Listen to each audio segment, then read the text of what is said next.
Facing the Fear of Feeling, a deep dive into the Beast. Bertrand Bonello's The Beast is an unorthodox cinematic experience that defies genre boundaries and narrative conventions. Loosely inspired by Henry James's novella The Beast in the Jungle, the film reimagines its central existential anxiety in the context of our digital, emotionally detached age. Blending science fiction, psychological horror, and tragic romance, The Beast is a haunting meditation on love, memory, and the danger of emotional suppression. At the center of The Beast is Gabrielle, played by Léa Seydoux, whose fragmented identity unfolds across three timelines: 1910 Paris, 2014 Los Angeles, and a futuristic, AI-governed 2044. Each version of Gabrielle encounters a man named Louis, George McKay, whose presence is consistent, but whose character varies, sometimes tender, sometimes threatening. These lives aren't strictly linear or parallel. They're metaphysical echoes, connected by an undercurrent of unresolved emotional trauma. In 2044, Gabrielle is undergoing a clinical procedure known as DNA purification, designed to remove the impurities of emotion and thus better integrate into an optimized post-human society. But this process causes her to relive past experiences, lives in which her emotional attachments to Louis have led to confusion, grief, or destruction. One striking example occurs during her 2044 procedure, as a technician coldly explains that feelings are just data.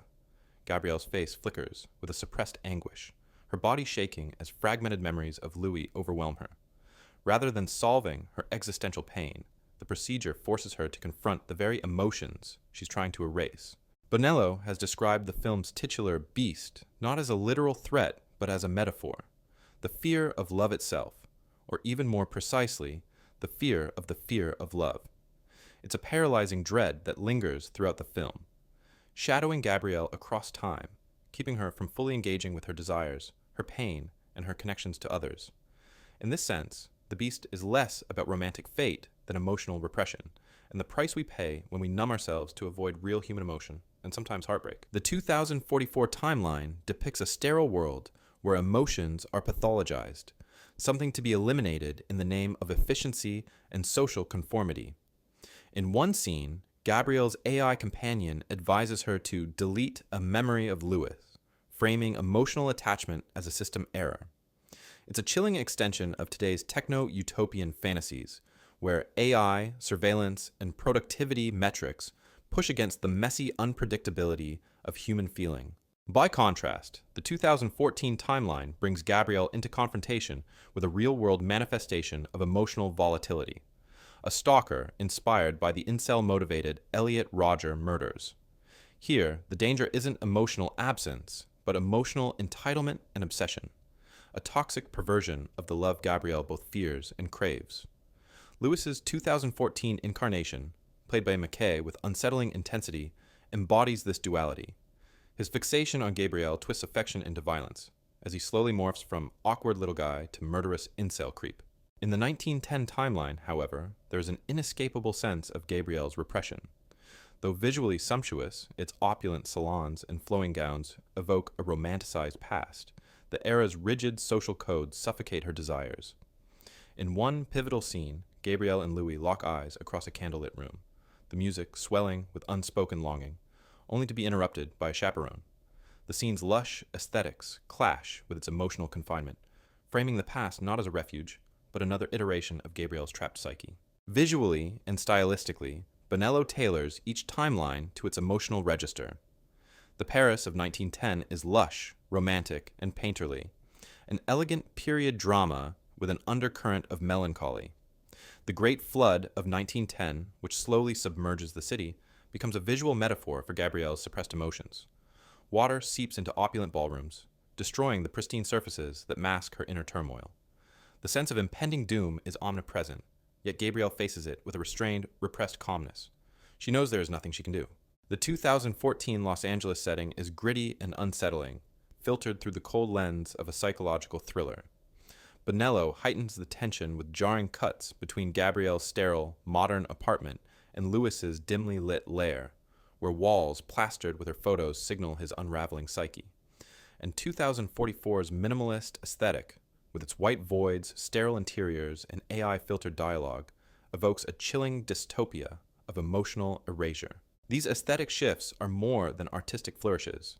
They externalize Gabrielle's internal states. Each era is a mirror of her emotional world, or lack thereof. The cinematography, sound design, and pacing work in tandem to emphasize a key theme.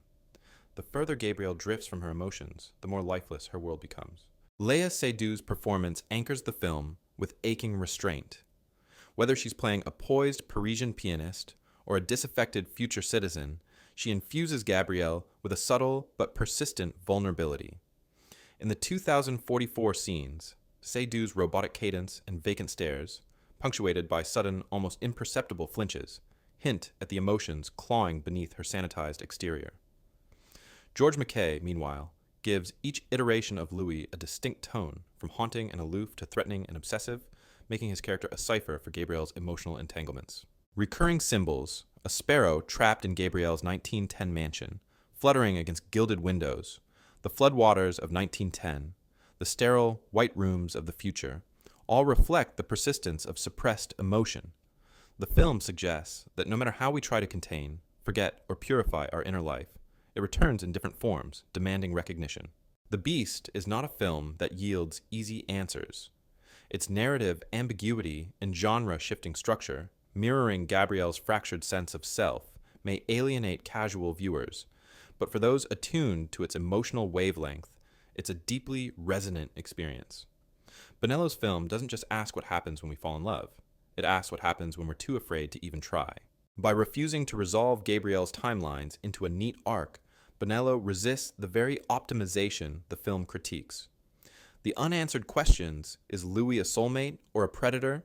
Can Gabrielle escape her cycles of fear? Force us to sit with the discomfort of feeling, rather than seeking algorithmic closure. In a world increasingly shaped by algorithms, optimization, and emotional avoidance, The Beast stands as a poetic, disturbing reminder that our feelings, however messy, however painful, are what make us human. And in suppressing them, we risk becoming something far worse than heartbroken. We risk becoming hollow.